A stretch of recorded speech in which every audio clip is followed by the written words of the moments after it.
Ya, baik. Bapak Ibu, pada malam hari ini kita akan bicara tentang coaching for happiness. Jadi coaching yang digunakan untuk kebahagiaan hidup, untuk memaksimalkan hidup.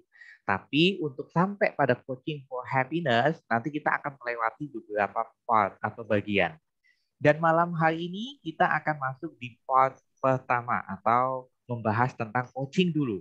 Jadi kita harus menyamakan persepsi dulu apa itu coaching, bedanya apa coaching dengan teknik pembelajaran lain seperti mentoring, kemudian training, konseling, dan lain-lain sebagainya. Nah, nanti kita akan belajar itu. Baru nanti di tahap kedua kita akan mulai masuk ke happiness. Apa sih sebenarnya kebahagiaan dan bagaimana kemudian coaching sama happiness ini dikawinkan dan menjadi sebuah tool untuk meningkatkan kebahagiaan dalam kehidupan kita. Seperti itu. Nah, sebelumnya Bapak Ibu, saya minta izin dulu untuk mute dulu ya semuanya ya. Ya. Nah, sebelumnya Bapak Ibu kenalin dulu, barangkali ada yang belum kenal siapa saya. Saya itu namanya adalah Heri Susilo. Saya seorang happiness motivator, kemudian EFT trainer, dan juga seorang penulis. Jadi Bapak Ibu semuanya jika mencari karya saya, Bapak Ibu bisa lihat di Gramedia ya. Ketik nama saya Heri Susilo, insya Allah sudah ada 3 buku dengan judul Terapi Depresi, kemudian Public Speaking with Emotional Freedom Technique, dan juga satu lagi buku ketiga saya yang muncul tahun 2021 ini tentang mengendalikan amarah. Seperti itu. Nah, ini media sosial saya Bapak Ibu, YouTube di Heri Susilo Talk. Ini adalah YouTube baru karena YouTube yang lama telah diretas oleh orang yang tidak bertanggung jawab.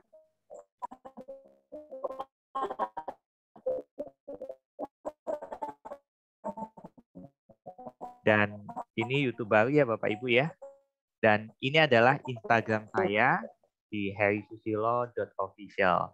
Nah, Bapak Ibu, quote pertama nih untuk kemudian membuka sesi pada malam hari ini, saya ngambil dari Ralph Waldo Emerson. Jadi dia ini seorang penyair ya dari Amerika begitu. Apa yang dikatakan Bapak Ibu?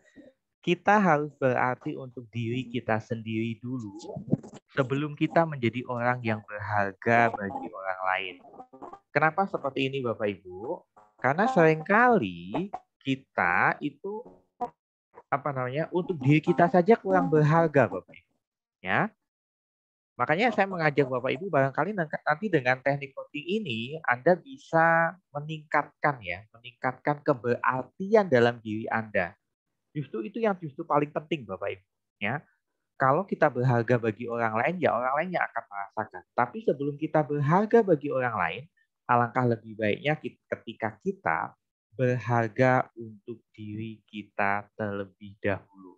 Nah, ini bisa jadi apa namanya? Pengingat buat kita ya Bapak Ibu dan salah satu teknik coaching ini yang kemudian nanti bisa meningkatkan salah satunya ya. Jadi bukan berarti teknik segala-galanya. Nah, kalau kita bicara tentang coaching, Bapak Ibu, mungkin masih banyak ya di antara kita yang baru dengar atau sudah mendengar, tapi konsepnya belum begitu paham, sudah dengar tapi dalam dunia olahraga. Nah, kita mulai dulu nih. Samakan persepsi terlebih dahulu. Karena kalau kita tiba-tiba bicara tentang coaching for happiness, ini kita nanti bisa menjadi miss ya, persepsinya tidak sama. Kenapa? Karena coaching ini pengertiannya bisa bermacam-macam begitu. Maka kenapa pada malam hari ini di part pertama ini kita nanti akan samakan persepsi dulu, kita edukasi dulu tentang apa itu coaching. Nyatanya Bapak Ibu, coaching itu sudah dilakukan oleh Socrates nih pada zaman dulu begitu.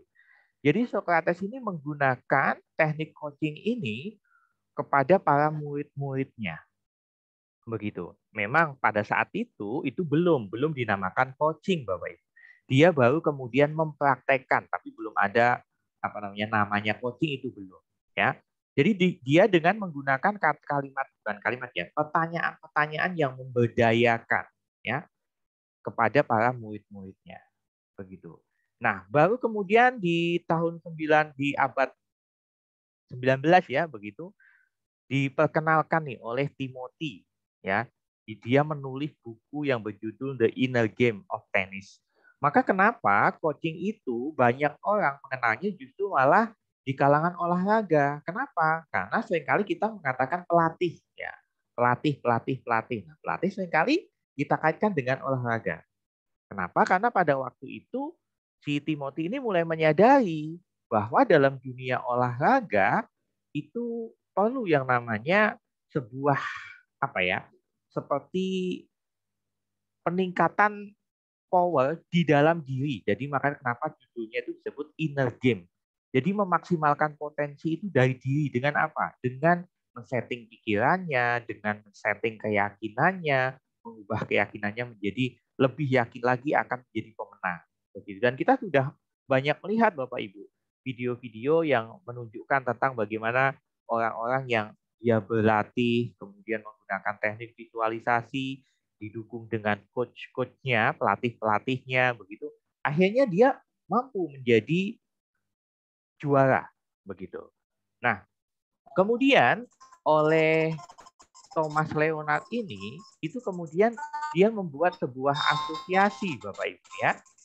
Jadi membuat asosiasi yang bernama International Coach Federation, begitu. Dan itulah kemudian sampai sekarang kita mengenalnya Bapak Ibu. Jadi ini bukan satu-satunya organisasi tentang coaching yang bukan satu-satunya di dunia, tapi yang terbesar di dunia Bapak Ibu. Maka nanti dalam edukasi pertama tentang coaching nanti kita akan kiblat pada ICF.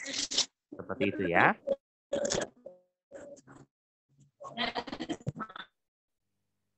Baik, Bapak Ibu, ini sudah saya mute kalau masih ada suara ya. Oke, kita lanjutkan Bapak Ibu. Nah, apa sih sebenarnya definisi gitu kan dari coaching begitu Bapak Ibu? Saya mengambil dari International Coaching Federation Bapak Ibu bahwa coaching ya, coaching ini sebuah bentuk kemitraan. Kemitraan itu artinya setara Bapak Ibu. Ya. Perlu digaris bawahi bahwa kemitraan. Jadi coaching ini bentuknya kemitraan. Tidak ada yang lebih pintar. Jadi kalau guru sama murid begitu kan, gurunya lebih pintar, muridnya yang kemudian mendapatkan ilmu. Begitu. Nah, kalau coaching tidak Bapak Ibu. Jadi coaching ini adalah sebuah bentuk kemitraan dengan klien. Kliennya ini disebut adalah coachee dalam menstimulasi pikiran dan kreativitasnya sehingga dapat menginspirasi mereka untuk memaksimalkan potensinya baik dalam kehidupan pribadi maupun dalam karir profesionalnya. Maka di era saat ini kita sering mendengar justru malah coaching itu digunakan dalam dunia bisnis. Ya, para startup itu bisnis coaching seperti itu ya. Tapi bukan hanya di dunia bisnis dan juga profesional saja Bapak Ibu dan juga rekan-rekan semuanya. Nyatanya coaching pun juga bisa kita gunakan untuk meningkatkan atau memaksimalkan potensi dalam kehidupan pribadi kita. Artinya, coaching itu bisa untuk kebahagiaan hidup kita. Atau seringkali kita dengar dengan istilah life coach. Ya, life coach. Jadi coaching untuk kehidupan, Bapak Ibu. Nah, itu nanti yang akan kita jadikan fokuskannya nanti ke sana, mulai di part 2, part 3, dan part selanjutnya. Nah, ini definisi Bapak Ibu untuk menyamakan persepsi kita semuanya tentang itu coaching, Bapak Ibu. Kalau tadi masih ngomong tentang pelatih, ngomong tentang apa namanya memberikan pembelajaran dan macam-macam, justru seorang coach itu tidak memberikan pembelajaran, Bapak Ibu. Ya. Jadi seorang coach itu justru tidak memberikan pengetahuan, justru tidak gitu. Nah, sekarang kita bicara perbandingannya. Apa sebenarnya bedanya Bapak Ibu antara trainer ya, trainer, mentor, konsultan, konselor dan juga coach begitu. Kita lihat dulu yang pertama. Kalau trainer, nah saya itu juga seorang trainer Bapak Ibu. Trainer itu tak ubahnya seperti seorang guru ya. Jadi tujuannya adalah melatih orang dengan suatu subjek. Jadi misal saya melatih rumah sakit untuk memberikan pelayanan prima. Nah, ini saya sebagai seorang trainer, Bapak Ibu. Fokus saya itu mengajarkan, ya, mengajarkan pengetahuan dan juga keterampilan. Metodenya sharing dan teaching. Nah, sama kan seperti pembelajaran biasa seperti itu. Kemudian agendanya adalah materi pelajaran dan juga trainer. Modelnya teacher and student, guru dan juga siswa. Jadi ada yang lebih senior dan ada yang kemudian menerima ilmunya. Begitu. Nah, yang kedua Bapak Ibu itu mentor. Ya, mentor juga seringkali digunakan dalam dunia bisnis begitu. Jadi menyampaikan pengalaman dengan skill atau knowledge-nya. Jadi ini fokusnya berdasarkan kepada pengalaman. Artinya kalau kita bicara tentang mentor, itu adalah mereka yang benar-benar ahli dan punya pengalaman. Contoh, kalau Anda mau memilih seorang mentor bisnis, maka dia harus sudah bisnisnya harus sudah jalan, dia harus sukses dalam bidang tersebut. Begitu. Karena mentor ini adalah kita bicara tentang berdasarkan pengalaman dan keahlian mentor. Begitu. Nah, metodenya sharing, modeling, teaching Bapak Ibu. Ya, ini modelnya parent sama child. Jadi seperti orang tua sama anak, ya. Jadi memberikan yang kalau mentor itu berarti dia lebih ahli dan lebih berpengalaman, begitu.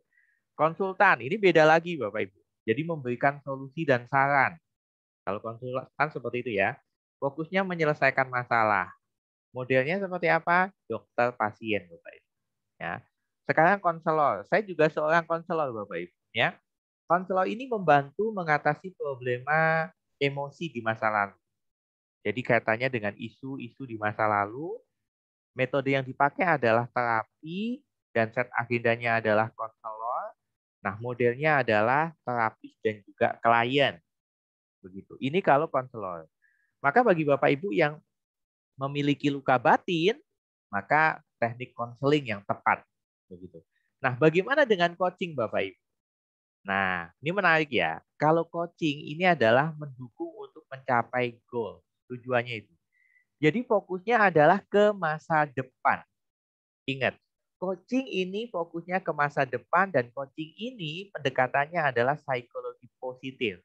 Jadi kita tidak bicara tentang masa lalu, bicaranya tentang masa depan. Sekarang dan masa yang akan datang. Begitu ya. Fokusnya adalah goals masa depan dan rencana aksi. Metodenya apa Bapak Ibu? Pertanyaan yang powerful ya. Jadi bertanya dengan pertanyaan yang membangun begitu. Set agendanya klien dan coachee. Modelnya adalah kemitraan setara Bapak Ibu. Ini yang kemudian coaching ini menjadi apa ya? Salah satu metode self development yang cukup bagus Bapak Ibu. Kalau kita bandingkan antara tadi nih, training, mentor, konsultan, sama konselor, begitu dengan coaching, nah ini dia. Kalau kita bicara tentang training, konsultan, kemudian konselor, apa namanya, dan lain-lain tadi, itu adalah inside it in, begitu ya. Jadi pendekatannya adalah inside outside in. Jadi mendapatkan informasi dari luar. Oh, mendapat nasihat, di terapi. Nah, itu kan mendapatkan masukan dari luar, Bapak Ibu. Betul ya? Eli. Begitu. Ye. Nah, beda cerita. Pisang. Pipon. Oke. Nah, beda cerita Bapak Ibu dengan coaching. Nah, kalau coaching itu yang di sini, inside out ya. Kalau tadi outside in, nah ini inside out. Jadi dari dalam keluar. Justru potensi kita lah yang kemudian kita munculkan, Bapak Ibu. Tugas seorang coach itu hanya memberikan pertanyaan-pertanyaan.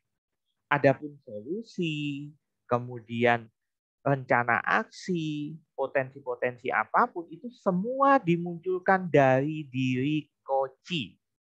Artinya nanti ketika Anda, Bapak Ibu semuanya mendapatkan program coaching dari saya selama 1 bulan, saya tidak akan memberikan nasihat satu pun Bapak Ibu. Tidak ada. Saya justru malah akan memberikan pertanyaan-pertanyaan yang membuat Bapak Ibu itu berpikir, membuat Bapak Ibu itu memunculkan potensi yang ada dalam diri Bapak Ibu semuanya.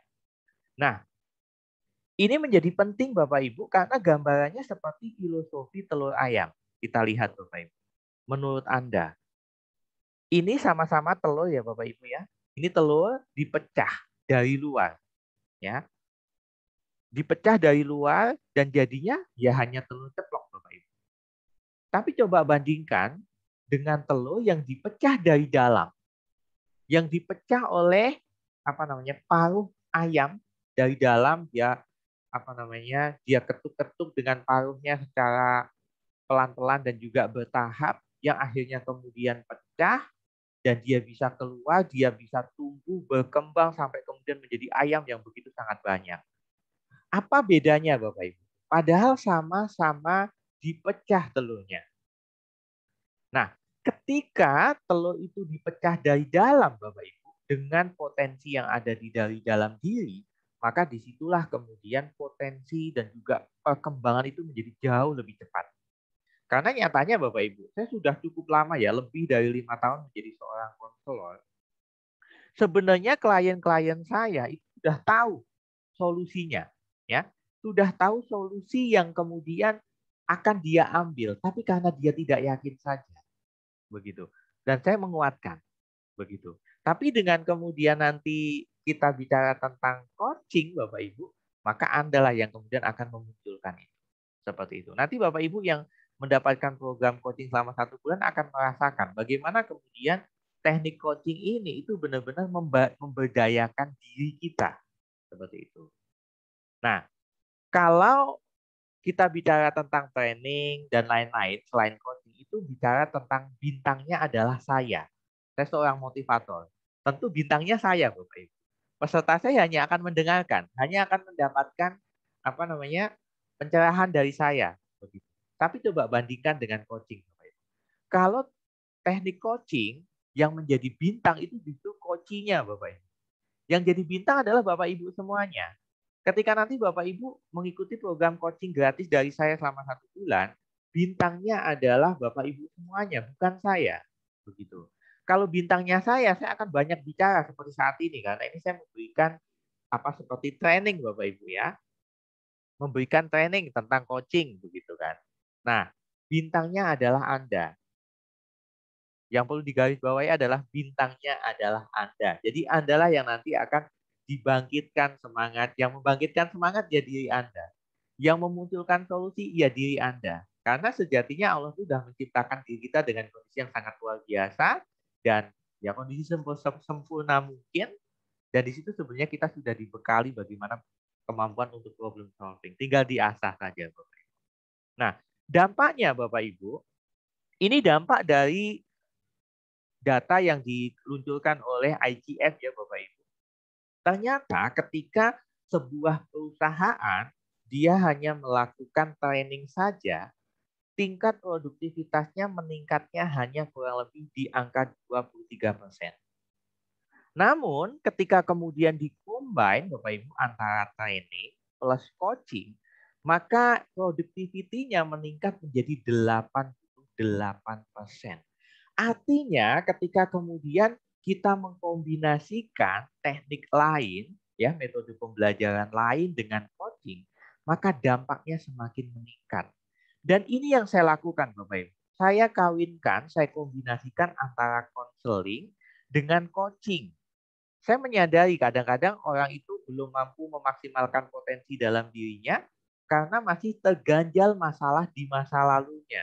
Emosi, luka batin, dendam, kekecewaan, rasa bersalah, dan lain-lain. Begitu. Maka kenapa saya kawinkan Bapak Ibu? Sebelum mengikuti sesi biasanya ya yang ambil program paket konseling begitu, pasti akan saya sisipi yang namanya happiness coaching. Jadi setelah masalah emosinya terselesaikan, maka dilanjutkan Bapak Ibu dengan proses coaching. Begitu. Nah, jadi coaching adalah salah satu metode pendekatan people development yang saat ini paling cepat pertumbuhannya dan menjadi booming di berbagai organisasi di dunia, Bapak Ibu. Maka sudah saatnya kita belajar coaching untuk memaksimalkan potensi dalam diri kita, bahkan bisa kita gunakan untuk dalam lingkup pekerjaan kita, dengan tim kita, dengan anak kita. Polanya bisa berubah, Bapak Ibu. Yang dulu itu hubungannya polanya adalah anak orang tua dan anak, jadi yang nasihati gitu. Nah, dengan belajar coaching Bapak Ibu bisa memposisikan setara, justru menggali potensi yang ada dalam diri anak. Nah, itu bisa digunakan begitu. Nah, ini data juga dari ICF Bapak Ibu, selain kemudian tadi meningkatkan productivity begitu ya. Begitu. Nah, ini juga untuk kaitannya dengan positive people Bapak Ibu. Itu apa namanya? Mas kepercayaan diri juga semakin meningkat dengan kemudian program coaching ini ya. Kemudian hubungan, relationship juga mengalami peningkatan. Kemampuan berkomunikasi pun juga mengalami peningkatan sampai kemudian dalam kehidupan kehidupan kesehariannya ya, dalam kehidupan keseharian maupun hidup dalam pekerjaan itu pun juga mengalami peningkatan. Dan data menunjukkan bahwa secara keseluruhan dari pengalaman melakukan coaching, klien mengalami 99% merasa puas Bapak Ibu. Karena memang kita tidak kepo Bapak Ibu.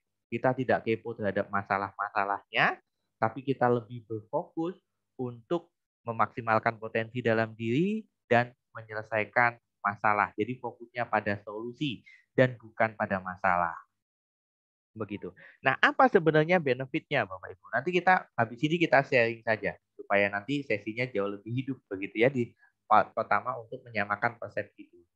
Nah, benefitnya dengan coaching Bapak Ibu, kita menemukan solusi ya yang tadinya begitu kusut benang di pikiran Anda, mulai kemudian Anda gulung secara perlahan dengan lembut dengan bantuan seorang coach. Bukan coach yang kemudian menemukan solusi itu, tapi coach membantu mengarahkan Anda untuk menemukan solusi itu. Artinya solusi dari dalam diri Anda. Kemudian komitmen. Nah, karena kenapa komitmen Bapak Ibu? Karena dalam tahapan coaching itu kita mulai merencanakan aksi. Nah, ini ada komitmen ya. Rencana aksi, kemudian nanti evaluasi dan lain-lain. Ini butuh komitmen Bapak Ibu ya. Dan kemudian meningkatkan kesadaran. Kadang-kadang dengan coaching pun kita malah memunculkan dari klien-klien saya sebelumnya Bapak Ibu yang saya berikan sesi coaching secara gratis pun banyak yang mengatakan saya menemukan jalan ternyata. Oh, ternyata ini yang saya cari selama ini. Jadi muncul kesadaran ya untuk mulai ya setidaknya memaksimalkan potensi dalam dirinya. Yang sebelumnya tidak percaya dengan kemampuan diri menjadi jauh lebih yakin dengan kemampuan diri. Begitu. Menjadi lebih positive thinking karena pendekatannya adalah psikologi positif, maka mengarahkan kita untuk menjadi jauh lebih positive thinking. Begitu. Dan juga Bapak Ibu, coaching ternyata mampu juga untuk meningkatkan kerjasama tim, baik di dunia perusahaan, di dunia pekerjaan, Anda menjadi seorang guru, di perusahaan, ataupun dimanapun itu, bahkan di dalam lingkup keluarga. Dan juga productivity tentunya akan meningkat. Bapak Ibu. Nah, ini gambarannya Bapak Ibu. Jika kita bicara tentang konseling, sebelum kita bicara tentang future dan juga goal, kita mesti akan diajak dulu ke masa lalu. Namun kalau coaching kita tidak bicara sama sekali tentang masa lalu karena pendekatannya kita adalah psikologi positif, begitu ya. Jadi kondisinya adalah kondisi sekarang, ya. Dan dalam proses coaching ini ada prosesnya Bapak Ibu. Maka kenapa saya berikan Bapak Ibu nanti 3 peserta yang beruntung yang mengikuti sesi ini sampai akhir begitu ya. Itu saya akan berikan sesi selama 1 bulan untuk saya dampingi Bapak Ibu semuanya. Tujuannya apa? Ya menemukan goals Anda, mencapai goals Anda. Jadi gambarannya seperti ini, Bapak. Ya, sampai Anda kemudian menemukan goals Anda, tujuan Anda, dan itu semua dari diri Anda. Begitu. Oke, kita Q&A dulu Bapak Ibu, kita sesi tanya jawab terlebih dahulu sebelum saya lanjutkan. Silakan Bapak Ibu. Itu tadi edukasi tentang coaching untuk menyamakan persepsi apa itu coaching. Baru kemudian nanti kita akan mulai masuk ya di part kedua tentang happiness, coaching for happiness. Silakan Bapak Ibu. Kita diskusi dulu.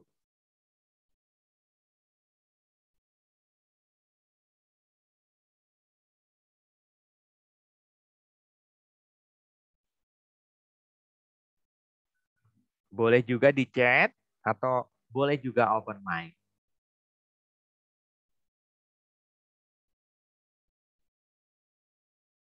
Oke, silakan. Siapa ini yang sudah open mic? Ya, oke. Bu Laili. Silahkan Bu Laili. Halo. Ya, silahkan Bu Laili.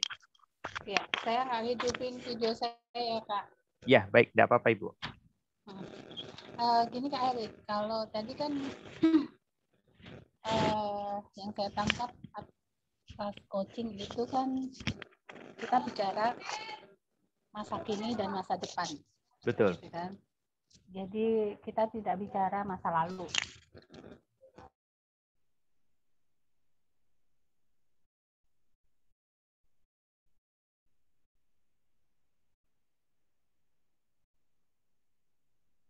Padahal masalah kita gitu. Nah, bagaimana ketika masalah itu ada hubungannya dengan masa lalu? Oke. Baik. Ya. Jadi bagaimana kemudian ketika kita masalahnya itu terkait dengan masa lalu begitu ya. Nah, kalau dari pertanyaannya Bu Leli, maka tadi sebenarnya sudah saya infokan Bapak Ibu. Saya kawinkan antara konseling dan coaching. Begitu. Kadang-kadang memang saya menjumpai, karena saya juga katakan bahwa coaching bukan tools yang segala-galanya Bapak Ibu. Hanya salah satu tools saja yang untuk membantu pencapaian salah satu target begitu. Nah, ketika kondisinya seperti yang dikatakan Bu Laili tadi, maka diselesaikan dulu dengan konseling Bu Laili. Jadi di konseling dulu, di terapi dulu dengan pendekatan psikoterapi, jadi terapi psikologis begitu ya. Masalah emosinya selesai, dia mulai fokus pada masa depan, kesadaran mulai muncul, kita coaching. Nah, dari coaching itu nanti, maka muncul mulai ide-idenya mulai muncul. Kenapa? Karena luka batinnya sudah terselesaikan. Mulai muncul, oh rencana aksinya apa, kemudian membuat planning, dan lain-lainnya. Seperti itu, Bu Laili. Jadi kita kombinasikan. Jadi kalau memang masalah emosinya masih kuat, maka di konseling dulu, baru kemudian di coaching. Begitu. Sama seperti data yang saya katakan tadi untuk meningkatkan dari data peningkatan productivity, ternyata kalau hanya training, hanya pembekalan seperti ini saja, hanya kisaran 23%. Tapi ketika dikombinasikan antara training, pembelajaran, ditambah dengan coaching, menjadi 88%. Nah, maka ketika kita kombinasikan masalah emosinya diselesaikan dengan teknik konseling, bisa menggunakan emotional freedom teknik, hipnoterapi, NLP, ataupun teknik-teknik yang lain yang pendekatannya adalah psikologis seperti itu. Baru setelah itu kita gunakan coaching, maka hasilnya insya Allah akan jauh lebih berdaya. Seperti itu Bu Laili. Ya. Berarti gini ya Kak ya, itu bisa dikatakan bahwa coaching itu bisa dilakukan ketika kita sudah selesai dengan masalah kita.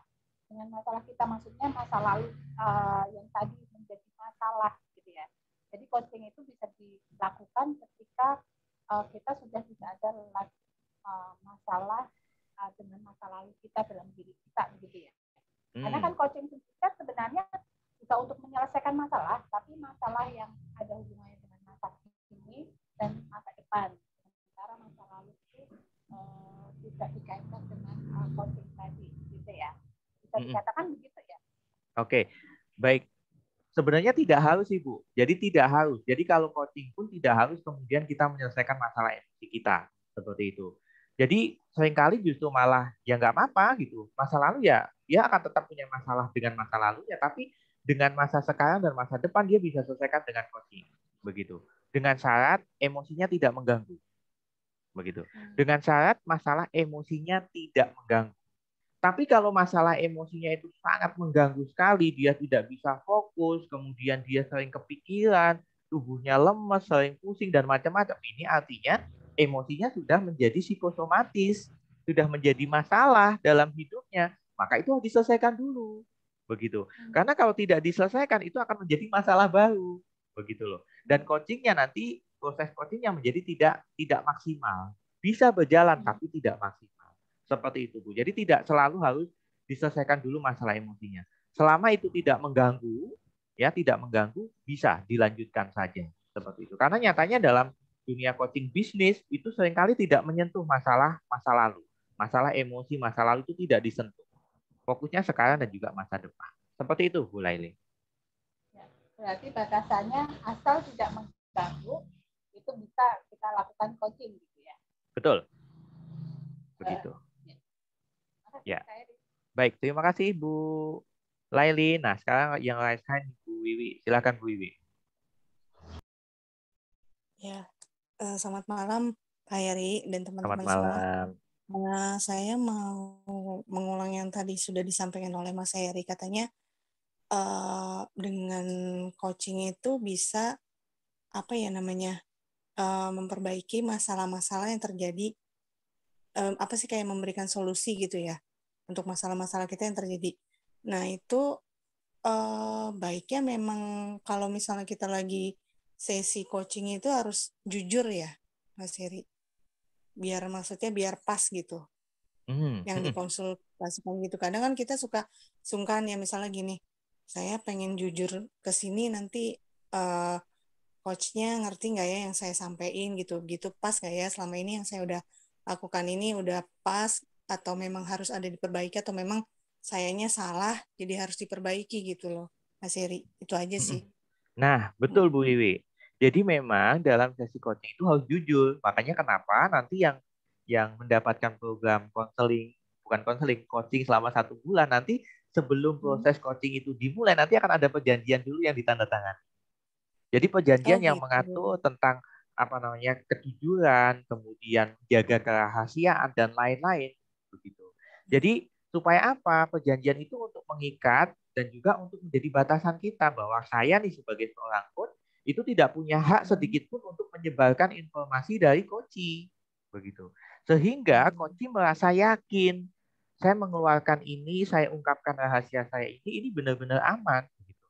Bahkan setelah sesi selesai pun itu semua data-data ataupun yang dicatat itu semua harus dihapus.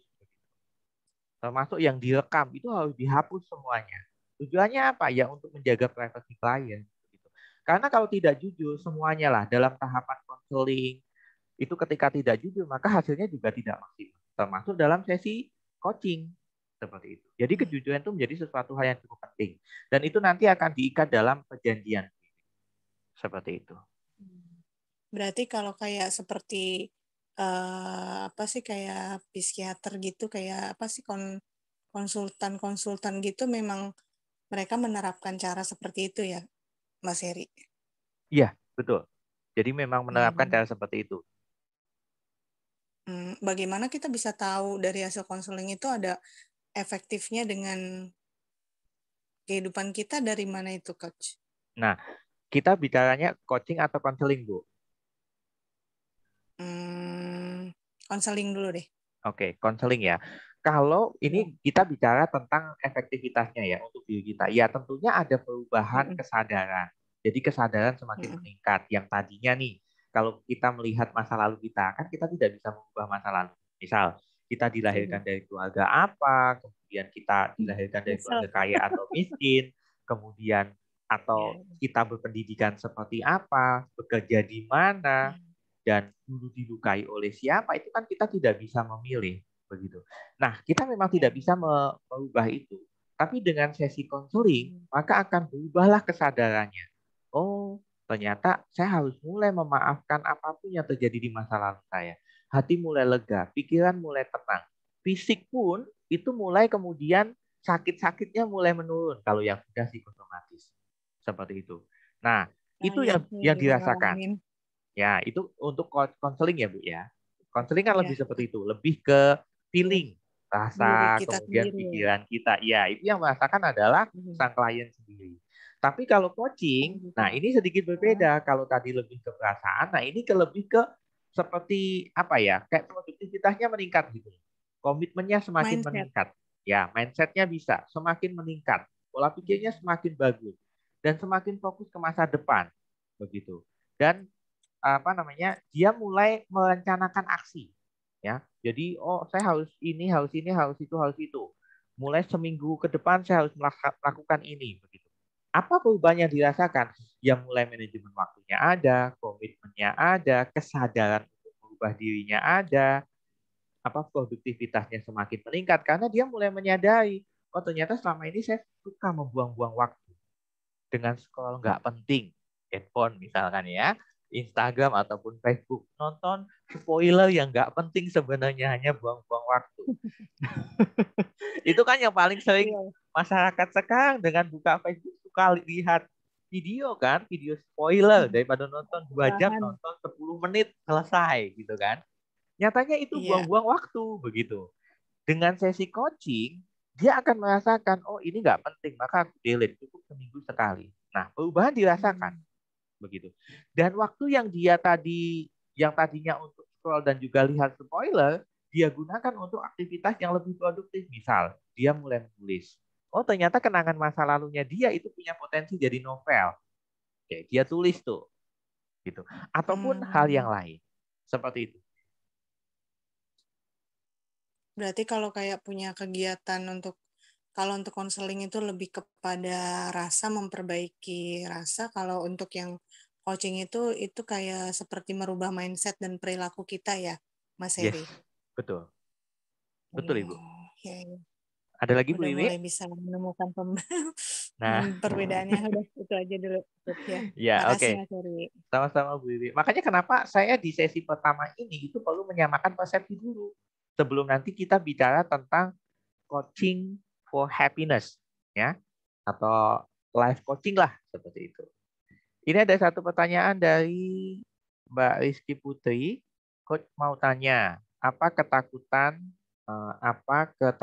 mengerjakan skripsi bisa diselesaikan melalui coaching for happiness ini? Oke, Mbak Rizky, saya punya klien. Jadi klien ini saya coaching juga, begitu. Akhirnya dia bisa mengerjakan skripsinya dengan baik, bisa diselesaikan dengan tepat waktu, begitu.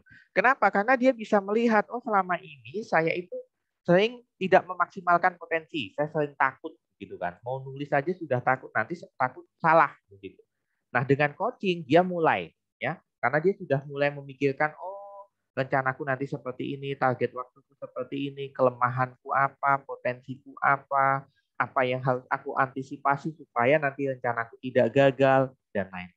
Seperti itu. Bisa, Mbak, gitu. Nanti bisa dicoba begitu. Oke, ada yang lain lagi, Bapak Ibu?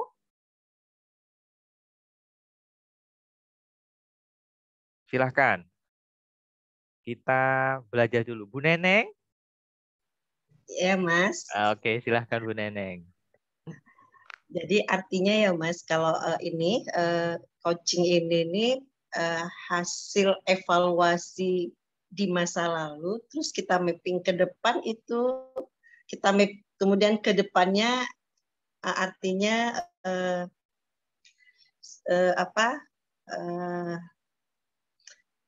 ini contoh ya, Mas, misalnya begini, saya kebetulan punya aktivitas di bagian tumbuh kembang anak nih misalnya ya, Mas. Nah, gitu. Terus kita akan berurusan dengan karyawan, kemudian berurusan sama pasien, kemudian kita berurusan sama orang tua pasien. Nah, di dalam pekerjaan ini menurut saya gelombangnya cukup banyak. Nah, itu loh. Nah, saya selama menjalani proses itu, saya selalu merasa ketika lagi jalan, kemudian nanjak, terus turun sedikit, naiknya tinggi, terus turun lagi saya bilang ini lockdown gitu loh. Saya suka tiba-tiba tuh nanti saya berada di fase lockdown gitu loh. Dan itu sumbernya bisa macam-macam gitu loh. Nah, itu yang kalau saya nih pribadi, karena saya ini kan saya ini seorang disleksia ya, yang ada keunikannya sedikit, yang artinya tuh saya kurang bisa runut, suka lompat-lompat, tapi dititipin Allah sebuah tanggung jawab besar gitu loh. Makanya saya lihat ini mungkin mudah-mudahan bisa jadi obat nih buat saya. Saya mudah-mudahan nih bisa jadi tambahan ilmu untuk saya bisa memperbaiki agar nggak suka ketemu sama lockdown lagi gitu loh, kayak gitu. Ya, Mas, mohon bantuannya nanti. Oke, siap. Betul Ibu. Jadi memang dengan proses coaching ini kita memang bisa mengevaluasi di masa lalu kita. Begitu karena pertanyaan-pertanyaan yang muncul itu bisa seperti ini. Apa yang perlu Anda antisipasi supaya rencana aksi Anda itu benar-benar terrealisasi? Oke, kalau Anda fokus ke pertanyaan tadi, ini pertanyaan yang membangun Bapak Ibu, ya. Benar. Hal apa yang perlu Anda antisipasi? Kalau perlu kita bicara tentang antisipasi, tentu kita akan melihat masa lalu kita. Oh, dulu tuh saya suka ngelihat spoiler, saya suka scroll nggak penting gitu kan. Saya suka kadang tuh menunda. Nah, betul kan ya? Nah, itu kita perlu pikirkan gitu loh. Nah, ketika itu selanjutnya potensi apa yang kemudian bisa kita bangkitkan dan lain-lain. Dah. Di coaching itu seperti ini, Bu. Jadi pertanyaan-pertanyaan yang membangun yang kadang tuh bikin kita pusing kadang-kadang. Kenapa? Karena yang tadinya kita mikirnya santai, dengan proses coaching, kita itu dipacu untuk memikirkan solusinya sendiri, memaksimalkan potensinya sendiri, tapi ketika melewati prosesnya, hasilnya luar biasa. Akan jauh lebih menyenangkan. Seperti itu. Makanya kalau dengan kendalanya Bu Neneng tadi, dengan kemudian dibantu proses coaching, maka justru malah Bu Neneng nanti akan mulai menjadi pribadi yang mulai menata, ya. Yang tadi suka loncat-loncat begitu, mulai ditata, mulai ingat lagi. Oh, targetku kan ini begitu. Aku harus melakukan ini begitu. Seperti itu Bu Neneng. Iya, terima kasih Pak. Ya, saya apresiasi atas semangatnya. Terima kasih. Baik, nah ini ada pertanyaan lagi dari Mas Ihsan. Coach mau tanya apa bedanya EFT sama SEF begitu ya. Cuman beda nama. Itu cuma beda nama ya. Kalau ini EFT sama SEF itu kita bicara tentang konseling ya. Kita bukan bicara tentang coaching kalau EFT sama SEF begitu. Jadi kalau EFT, SEF itu kalau saya boleh menjelaskan sesederhana mungkin begitu. SEF, Spiritual Emotional Freedom Technique, itu dikembangkan dari EFT. Ya, jadi SEF itu adalah EFT yang dibungkus atau dibalut dengan dengan branding spiritual, maka jadilah SEF. Tekniknya hampir sama. Seperti itu ya untuk Mas Ihsan begitu. Untuk EFT sama SEF itu pendekatannya untuk pendekatan psikologi negatif ya. Jadi terapi lebih ke konseling masa lalu, emosi dan lain-lain. Seperti itu. Jadi kalau Bapak Ibu yang punya masalah emosi, maka bagusnya pakai EFT atau SEF, hipno ataupun NLP ataupun teknik-teknik psikologi yang lain. Seperti itu. Oke, Bapak Ibu, ada lagi pertanyaan? Silahkan.